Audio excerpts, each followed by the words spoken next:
Ika-siyam-na-put-anim na kabanata. Sa pagpapatuloy ng flashback. Nakaupo na nag-iisip si Ji-hook na magaling, ito daw ay katulad sa kanyang pinalano. Ngayon daw, siya na ang bahala sa mga bastos na bastardong haharang sa kanyang daan. Makikita ang mga tao sa kanyang iniisip na tulad ng gusto ng Elders Council, binigyan daw niya sila ng kontrol sa puwersa sa lahat ng kapatid niya. Ngunit ang matatakaw na matandang iyon, hindi man lang nasuri ng maayos ang kasaysayan.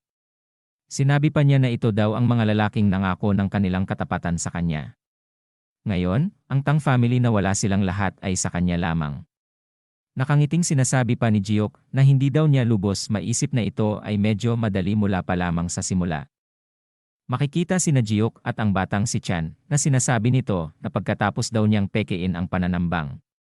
Ginawa daw niya ang kanyang bunsong kapatid na kakampi.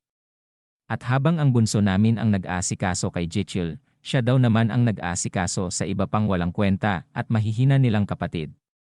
Sinabi pa niya na wala nang mas madali kaysa doon.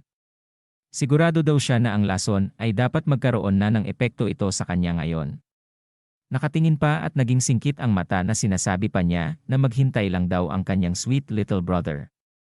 Lumipat na ang eksena kung saan makikita ang palasyo kung saan ay malakas ang ulan. Sa looban nito ay ang batang si Chan nagme-meditate at ito ay naglalabas ng magkaibang enerhiya. Pinagpapawisan ang batang si Chan na sinasabi sa kanyang isip na ang pill daw na ibinigay sa kanya ng big brother niya ay naging bahagi na ng kanyang panloob na ki center at ngayon ay kumakalat sa kanyang mga meridian. Makikita ang ki center ng batang si Chan na sinasabi pa niya sa kanyang isip na ang inner ki daw na mula sa mga tabletas ay napakatindi na para bang susunugin nito ang lahat. At ito daw ay unti-unting lumalakas sa pamamagitan ng pagkain ng kanyang panloob na ki. Makikita ang batang si Chan na pawis na pawis na. Sinasabi niya na pero sinabi daw ng kanyang kuya, ito ay secret poison daw ng Tang family na binigay sa kaanak na descendant. Naglalabas ng usok ang batang si Chan na nagmula sa kanyang katawan na sinabi pa niya na hindi ko na dapat ito pigilan. Pagkatapos ay makikita ang pusa na humihidhid sa kanyang gilid na hita. Masayang hinihimas ng batang si Chan ang pusa na nasa kanyang hita na sinasabi niya na dahil naging head na ng pamilya ang kanyang kuya, sigurado daw siyang wala nang papagalitan kung papalakihin daw niya ang pusa. Ang pusa ay biglang nagalit at nagtayuan ang mga balahibo nang may nakita mula sa likuran ng batang si Chan. Habang nagagalit ang pusa na nakapatong sa mga hita ng batang si Chan ay tinatanong niya ang pusa na ano daw yon. Ang asasin sa likuran ng batang si Chan ay sasaksakin na siya mula sa likuran. At nang mapansin niya ito ay mabilis na lumingon sa likuran na mabilis na dumistansya. Pagkatapos ay sumigaw at tinanong ng batang si Chan ang asasin na kung sino daw ito. Nagsuka ng dugo ang batang si Chan na sinasabi na hindi daw ito maari, nagamit daw niya ang kanyang kinang bigla. Lumabas ang iba pang mga asasin na tinitingnan ang batang si Chan. Sinabi nito na siya daw ay napalibutan na. Nagtutulo ang dugo sa bibig na sinasabi niya na kailangan daw niya makaalis kaagad sa lugar na ito. Kinuha ang smoke bomb sa kanyang looban na damit at mabilis na hinagis sa sahig sanhi ng makapal na usok. Mabilis na tumatakbo ang batang si Chan papalayo sa palasyo. Hanggang sa umabot na siya sa kakahuyan at patuloy pa rin sa pagtakbo.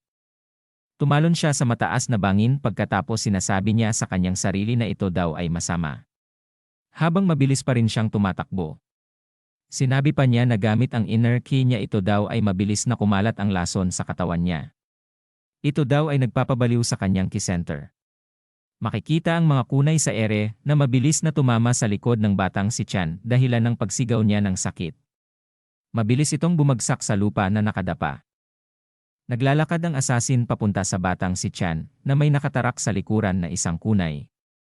At nang kinuha at hinawakan sa damit ang batang si Chan, ay iminulat ang kanyang mga mata na tinitingnan ang assassin. Nagulat ang assassin nang makita niya na buhay pa ang batang si Chan. Kinuha ang kunay sa kanyang likuran at mabilis na itinarak sa mata ng batang si Chan ang assassin. Pinatungan niya ito at hinawakan sa kuhilyo ng dalawang kamay na sinasabi nito sa assassin na sabihin daw ito sa kanya. Kung bakit daw siya ay gusto nitong patayin. Habang tinatanong niya ang assassin ito ay nagpakamatay na makikita sa kanyang bibig na nagdurugo. At ito ay tinitingnan ng batang si Chan. Biglang may dalawang asasin na tumalon sa ere na may hawak na espada na atakehin ang batang si Chan. Tumusok ang mga espada ng mga asasin sa lupa dahil mabilis itong naiwasan ng batang si Chan. Tinitigan niya ang mga ito pagkatapos ay mabilis na tumakbo papalayo sa dalawang asasin. Sinasabi ng kanyang big brother sa kanyang sarili na pinagmamasdan pala siya mula sa taas ng puno na kaawa-awang bata. Ang kanyang katawan daw na noon ay mabilis na parang kidlat, ngayon ay naging mapurol. Tumatawa na sinabi pa niya na tumakbo daw siya hanggang sa gusto niya. Inatake ng batang si Chan ang dalawang asasin na humahabol sa kanya. Ang mga ito ay tinamaan na makikita ang mga dugo na nagtalsikan.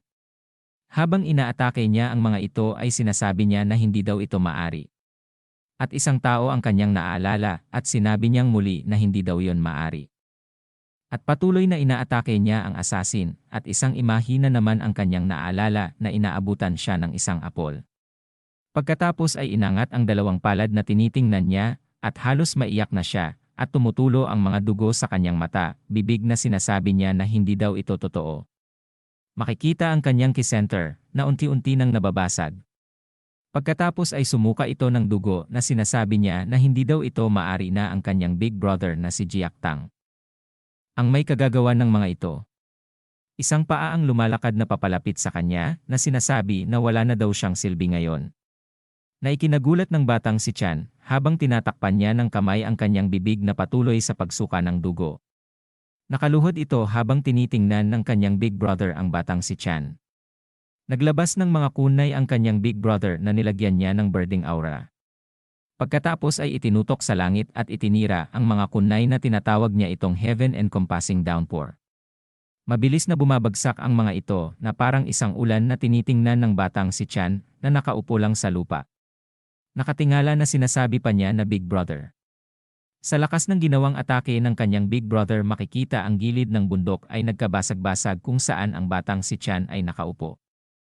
Pagkatapos ng ginawa ni Jiok na atake, ay makikita na wala na ang batang si Chan at ang gilid ng bundok ay nawasak habang nakatayo lang si Jiok. Isang asasin ang lumapit kay Jiok habang tinatanggal ang nakatakip sa muka nito. Sinabi sa kanya ng taong ito na kailangan pa daw ba nilang tingnan ang bangkay nito. Sinabi sa kanya ni Jiok na hindi na daw kailangan. Sinabi pa niya na hindi na daw nito magagamit ang kanyang panloob na ki at ito daw ay nalason. Mamamatay din daw siya sa kanyang sarili sa lalong madaling panahon. Sinabi pa niya na sabi ng kanilang ama na ang kanilang bunsong kapatid daw ay ang pinakadakilang henyo sa kasaysayan ng pamilyang Tang. Nakangiti si Jiok ng kakaiba na sinasabi na kung ganun sino daw siya. Siya lang daw naman ang nakatalo sa gayong dakilang henyo.